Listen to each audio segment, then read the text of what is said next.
And I do think that freedom of speech is tremendously important, including for people that I vehemently disagree with.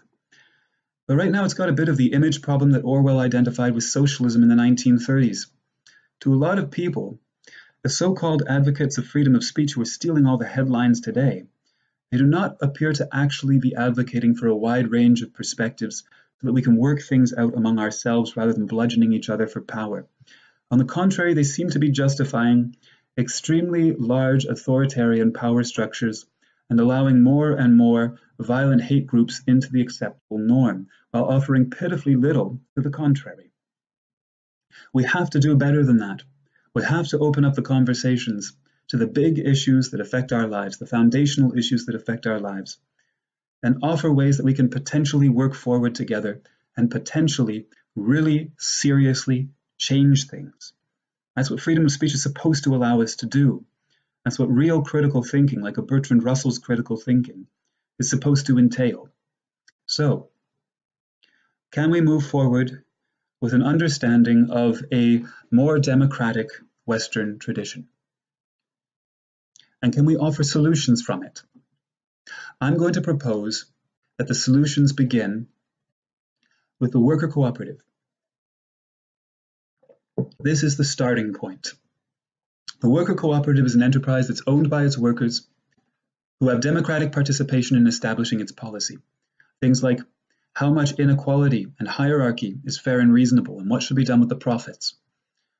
They have values of cooperation, collaboration, training, community outreach. They're not theoretical. They exist all around the world, have for a very long time, in every conceivable field. And in North America, the worker cooperative tradition is quite a bit behind. We have a lot of catching up to do. We have other kinds of cooperatives that are doing very well. Credit unions, which are cooperative banks owned by their members, they're doing fantastically across North America. They're wildly popular, and they're doing great things in a wide variety of communities. But worker cooperatives, from what I can tell, have no more than about 25,000 employees across Canada and the United States combined. But this is starting to change, and for interesting reasons. Worker cooperatives in Canada are twice as likely to last 10 or more years than your standard startup enterprise. And in America, they have about 1/3 the fail rate of your standard startup enterprise, which means they're not only high in social justice, they're really good for fighting worker precarity and poverty. So many communities are starting to turn to them as a method for building community wealth. So in the United States 10 years ago, there were only 350 worker cooperatives. Today, there are nearly 600. Massive expansion very, very quickly. And there have been some quite significant success stories. The biggest worker cooperative in the United States is Cooperative Home Care Associates in the Bronx, New York. They started with a dozen employees in 1985. Today, they have 2,400 worker owners, 90% of whom are women, a large contingent of whom are African American, and they each year offer 5 weeks of free training to low-income women and unemployed women to get them into full-time permanent employment, high in social justice and high in economic justice. As we start to go across the pond, we see much larger trends with worker cooperatives, much longer traditions. In Britain, the John Lewis Partnership. John Lewis was a successful entrepreneur, turn of the 20th century. He handed his business down to his employees as an experiment in economic democracy.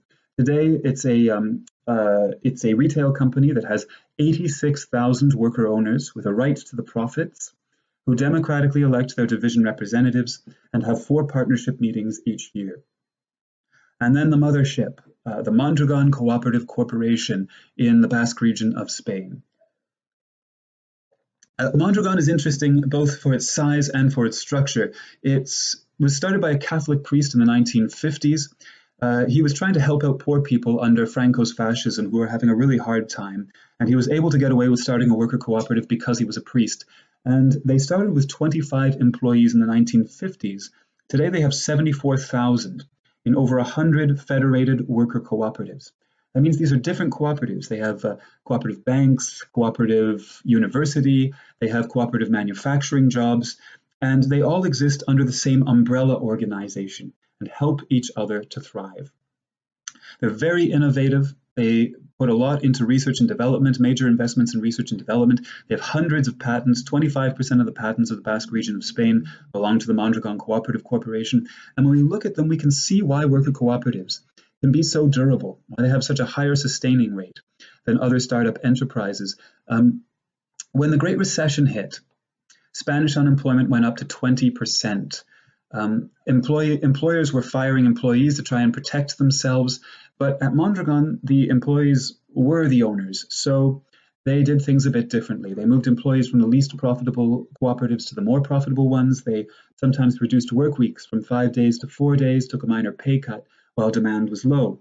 Then when the economy stabilized, demand picked back up, they went back to the 5-day work week, and they were able to keep virtually full employment through the biggest recession since the Great Depression. And their highest employees make 9 times as much as their bottom employees, not hundreds of times as much as their median employees, which is a pretty serious kick to the testicles to the theory of Pareto distribution. It turns out it's the structure, and the structure is very easily changed. From small coffee shops to huge federations with tens of thousands of employees, worker cooperatives have been able to break down the division of workers and owners, bring the process of democracy to the workplace, and have very high success rates. So all of this begs the big question: can we transition from capitalism? Can we move towards a Mondragon economy rather than an Amazon economy? And I'm going to propose that it's deceptively easy on the one hand and deceptively hard on the other. It's deceptively easy because it's based on popular and coherent principles. People like democracy rather than dictatorship. And 83% of Canadians, according to a recent poll, would rather purchase from some kinds of cooperative enterprise, whether it's a worker cooperative or another kind of cooperative, than a capitalist corporation. People like this kind of organization. It's potentially bipartisan. Conservatives like people who go out and work jobs and help make an enterprise successful and get well rewarded for that. They've been backing a lot of the wrong horses. We need some new kinds of conservatives, but there's no problem when it comes to worker cooperatives. That doesn't pose any kind of threat to that. And they're practical. There's no question here of making massive sacrifices on one end to make a system that works better for the majority. Worker cooperatives are associated with above average results, above average productivity, above average longevity and stability. So why is it deceptively hard? Well, all of our rivers are flowing in the other direction. Our system is built to reproduce corporate capitalism. Our mainstream media outlets are themselves huge corporations. So many people have never heard of democracy at work or a worker cooperative, but they have watched Shark Tank. Governments are supporting huge corporations. They give billions and billions of subsidies to them. Our education is geared towards corporate capitalism, of course, with the best of intentions. This is not malicious. But educators want their students to become employed. These are leading employers, so they train them for corporate capitalism. And of course, massive capital reinvests in itself and expands itself. The cooperative economy has nothing like these kinds of resources right now. The end result of all of this is that, yes, worker cooperatives are more successful than your standard startup enterprise, but there's so much more capitalist activity that they're being diluted. They're not actually taking up more space in the economy. They're not actually taking up a greater percentage of the number of enterprises, a greater percentage of the workforce. So if we don't want to just reproduce corporate capitalism, we want to start moving towards something else. What has to happen? Well, some pretty simple things. We have to redirect some currents back down towards the cooperative economy. And there are some simple, tried and tested, and proven ways of doing this. Participatory budgeting programs should be brought to high schools. They're very popular educational tools. This is where students get a couple $1,000s that are going to be used to enhance their school in some way. And they make proposals as to how that money should be allocated, and then they vote which among their proposals will be implemented. It's a great civic engagement tool, wildly popular where it exists, and it gives students hands-on experience with direct economic democracy. New York City recently brought participatory budgeting programs to every single one of their high schools, over 400 high schools. No reason other communities can't follow suit. Cooperative business courses in post-secondary institutions, they exist.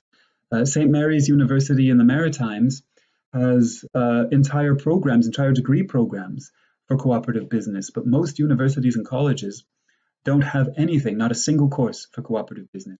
That can be changed in the next course calendar. Here's a big one that's on Bernie Sanders' agenda: investment banks for worker-owned enterprises, specific to worker-owned enterprises. He's been trying to get a $650 million investment bank that's just for worker-owned enterprises for years. It would be a tiny portion of the American budget, 1 11/100th of the oncoming annual military budget, but it would be a real deal breaker for cooperatives. The number one obstacle that they report facing is a lack of startup finance. This would be a real deal breaker for them. Employee ownership centers, the Ohio Employee Ownership Center, is a proven track record here. They've transferred over 15,000 jobs in Ohio into various kinds of employee ownership, from ESOPs to worker cooperatives. This is a big deal right now because we're facing what's called the silver tsunami. That means we have millions of retiring baby boomer entrepreneurs, and this is greatly destabilizing the workforce. But it could be doing exactly the opposite. Those retiring entrepreneurs could be selling their enterprises down to their employees, handing them on to their employees, taking them under worker control, and greatly stabilizing the workforce. Worker cooperative development centers. New York City started a worker cooperative development center in 2014. They had a dozen worker cooperatives at the time. Now, less than half a decade later, they have an estimated 80. Worked really, really well. A right of first purchase is a big one on the British Labour Party agenda. This means that if an enterprise is going to change hands, whether it's being sold or the owners are retiring and the enterprise is being closed, the workers, if they think they can make a go of it, have first dibs on purchasing it and taking it under worker control. And of course, we need a free and open internet. Digital technology already tends enormously towards cooperative organization. Yes, this is often exploited by corporations, but we're also the generation that has created Wikipedia. It's crowdfunded the movies it wanted to see produced in a matter of hours. And it took a no-name called Bernie Sanders, and in about a year, with no super PAC funding, put him within a stone's throw of the White House. We have to be able to have free and open conversations and to organize according to these conversations. So those conversations can't be controlled by corporate interests. That's why things like the threats to scaling back net neutrality are very, very scary. Of course, the main wheel behind that was that corporation, very corrupt corporation, AT&T. And this is moving towards an era of cooperative internet platforms. I think that's where the next era of digital entrepreneurs is going to take place. But we have to be able to have that free and open internet. These are very simple, practical things, a lot of them with great track records that can be done to move our economies and our societies in this direction. And they're good for building community wealth right now, and they open up the doors for potentially a better future. I do think that we can move towards a society that's more democratic, more reasonable, and more practical and more free. I'll close with a quote from the democratic socialist Tommy Douglas, who helped bring Canada its universal health care. Courage, my friends, 'tis not too late to build a better world. That's my presentation. Thank you very much.